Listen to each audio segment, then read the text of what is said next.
E se eu te dissesse que um único homem conseguiu fazer Roma, a maior potência da antiguidade, tremer como nunca antes, que mesmo sem conquistar suas muralhas, ele deixou uma cicatriz eterna no coração do império? Hoje você vai descobrir a história do verdadeiro flagelo de Deus, o terror que nem os imperadores ousaram enfrentar. Prepare-se, porque os próximos minutos vão revelar segredos que Roma tentou esquecer, mas que ainda ecoam como um aviso para o nosso tempo. As muralhas ainda estavam de pé, mas já trincadas. As legiões continuavam marchando, mas mais lentas. Os senadores ainda falavam, mas suas palavras já não moldavam o destino do mundo. Roma existia, sim, mas era uma sombra do que já fora. Foi nesse cenário de decadência silenciosa que surgiu uma nova ameaça. Um homem vindo das estepes distantes, de um mundo que os romanos mal compreendiam. Ele não vestia togas, não falava latim, não venerava os deuses do Capitólio. Mas onde passava, cidades desapareciam, povos se ajoelhavam e até imperadores treinados para mandar se curvavam diante dele. Se essa história já te prendeu nos primeiros minutos, imagine o impacto do que ainda está por vir. Por isso, antes de continuar, peço que você deixe o seu like. Isso mostra ao YouTube que esse conteúdo merece alcançar mais pessoas. E se inscreva agora no canal, porque aqui você vai sempre encontrar relatos intensos, cheios de detalhes ocultos e revelações históricas que ninguém mais conta.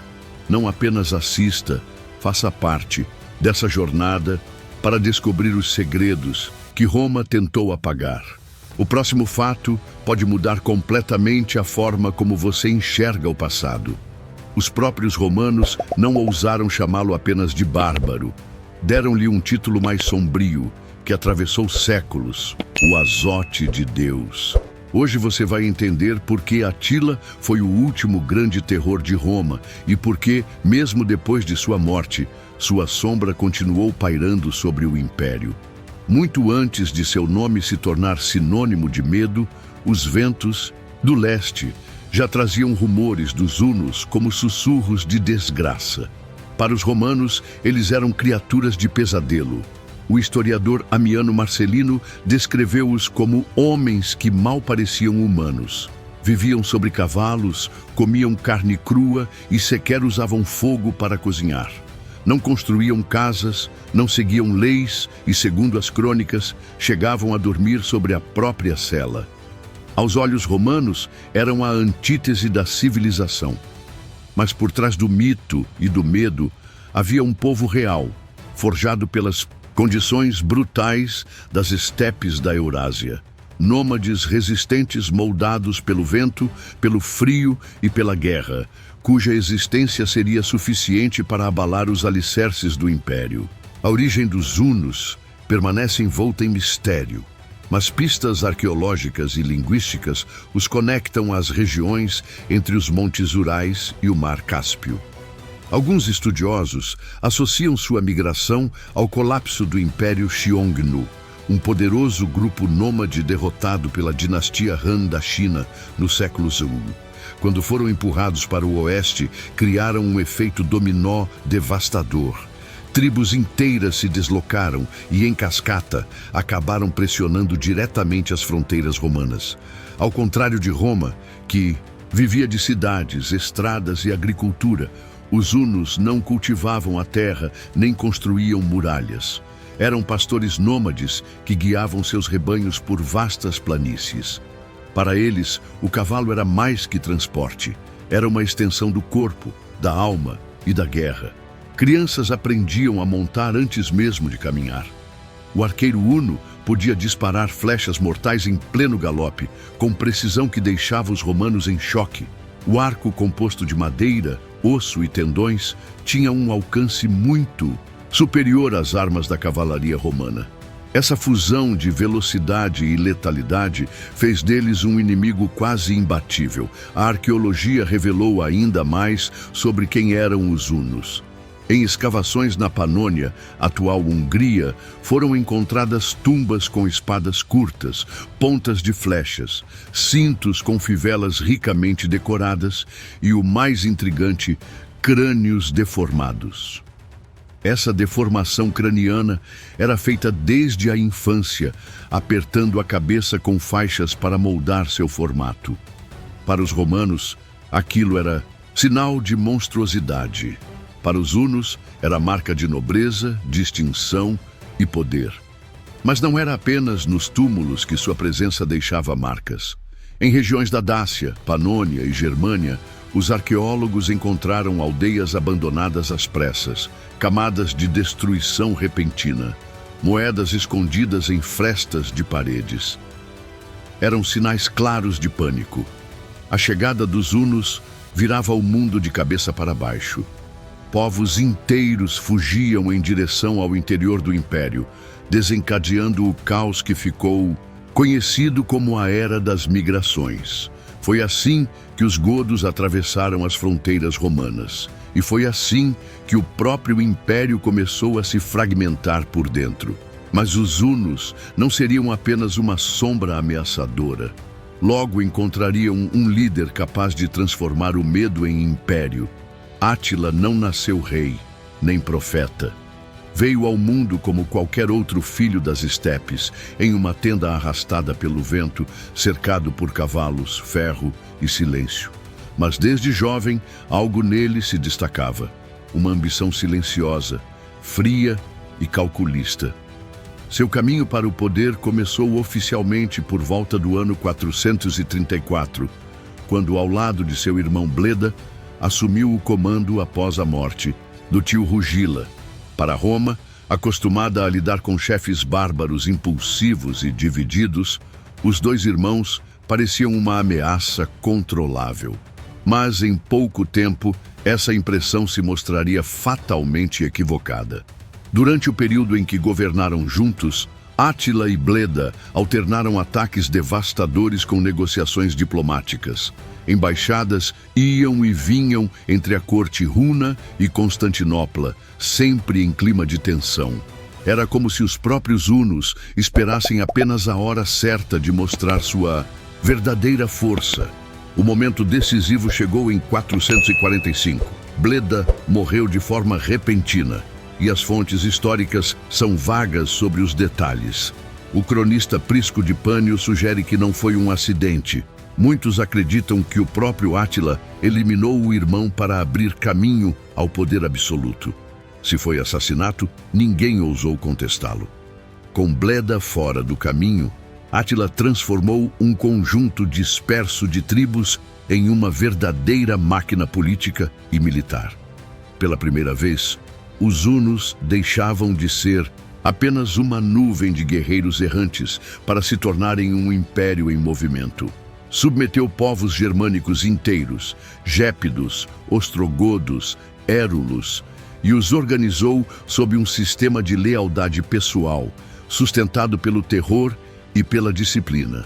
Sua liderança era mais que força bruta, era cálculo, astúcia e presença. Sua capital, mesmo nômade, impressionava. Localizada às margens do rio Tisa, na atual Hungria, foi descrita em detalhes pelo diplomata Prisco. Ele não viu ali um bárbaro grotesco, mas um governante que sabia usar a imagem como arma. Prisco relatou que Átila vivia em uma casa de madeira simples, bebendo em um cálice comum, enquanto seus generais brindavam em taças de ouro e prata. Essa escolha não era acaso, era uma estratégia de poder. Átila queria ser visto como incorruptível, alguém acima do luxo romano, um líder que desprezava riquezas para mostrar que sua força vinha de outro lugar. Seu domínio não dependia apenas de vitórias militares. Vinha do medo que inspirava nos inimigos e da lealdade incondicional que exigia de seus aliados. Mais do que um chefe tribal, Átila se tornara um governante de escala imperial, capaz de unir povos de línguas, culturas e rivalidades diferentes sob uma única autoridade. E não parava aí. Átila entendeu cedo que a espada era poderosa, mas que uma pena poderia dobrar impérios inteiros. Entre 435 e 443, mostrou ao mundo que a diplomacia, quando acompanhada de ameaça, podia ser ainda mais devastadora que qualquer cavalgada. O primeiro grande exemplo de sua diplomacia implacável foi o Tratado de Margus, em 435. Nele, o Império Romano do Oriente foi obrigado a pagar um tributo anual de 350 libras de ouro aos hunos. O acordo parecia uma paz honrosa, mas na prática era a confissão da superioridade de Átila. E bastava Roma hesitar para que o valor aumentasse. Em 441, os romanos transferiram tropas do Danúbio para o norte da África, tentando conter os vândalos. Esse foi o erro que Átila aguardava. Com as fronteiras orientais vulneráveis, lançou uma ofensiva devastadora. Cidades como Margus, Naísso e Singiduno, a atual Belgrado, caíram uma após a outra, muitas sem oferecer resistência. Os hunos não apenas saqueavam, eles destruíam, incendiavam, humilhavam. Deixavam atrás de si ruínas fumegantes e milhares de mortos. Diante do colapso iminente, Constantinopla tentou negociar, mas já não se tratava de simples tratados. Átila se apresentava como um imperador sem trono fixo, e cada exigência dele era aceita sob ameaça de aniquilação. Em 453, um novo tratado selou a humilhação romana. O tributo anual foi dobrado para 700 libras de ouro, além de pagamentos retroativos e a evacuação de territórios inteiros ao longo do Danúbio. Roma era tratada não como potência, mas como vassala. Prisco descreveu como Átila fazia os embaixadores romanos esperarem por dias, recebia-os em silêncio e ditava os termos sem conceder nada. Era puro teatro de poder e funcionava. Até cronistas cristãos, geralmente defensores do império, reconheceram a vergonha. Próspero de Aquitânia escreveu que Roma não caiu por falta de espadas, mas por falta de coragem. O orgulho romano estava sendo corroído não por legiões inimigas, mas pela habilidade de um chefe bárbaro em negociar com punho de ferro. E o golpe final viria em 447, quando um terremoto abriu fendas nas muralhas de Constantinopla. Para muitos, foi como se a própria terra anunciasse que algo pior estava prestes a acontecer. A chegada de Átila, o senhor absoluto das estepes.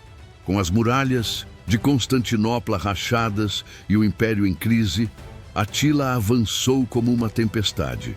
Aldeias foram apagadas do mapa, cidades como Filipópolis e Arcadiópolis reduzidas a cinzas e províncias inteiras despovoadas. O terror era tão grande que, para muitos cristãos da época, ele já não era visto como simples inimigo, mas como o instrumento da cólera divina. Cronistas como Próspero de Aquitânia e Sidônio Apolinário começaram a chamá-lo de o flagelo de Deus. Roma, corrompida pela luxúria, ganância e arrogância, era agora punida por meio de um homem que não falava sua língua, não seguia sua fé e não respeitava seu trono. Para o povo, a destruição causada pelos hunos era a forma de Deus falar aos orgulhosos. E aqui nasce a pergunta que ecoa até hoje. Átila foi apenas o último grande bárbaro? Ou foi o prenúncio de um novo mundo que surgia entre os escombros de Roma?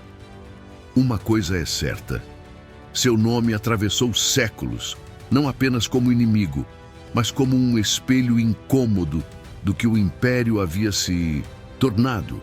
Se esse conteúdo já está te trazendo valor, quero pedir algo simples em troca. Deixe o seu like e se inscreva no canal. Esse gesto pequeno fortalece o nosso trabalho e nos ajuda a continuar trazendo histórias que transformam a forma como você enxerga o mundo. Roma caiu porque ignorou os sinais do seu tempo. E aqui, juntos, vamos aprender com o passado para não repetir os mesmos erros. Faça parte dessa comunidade e permita que cada novo vídeo seja uma oportunidade de mudança, reflexão e crescimento.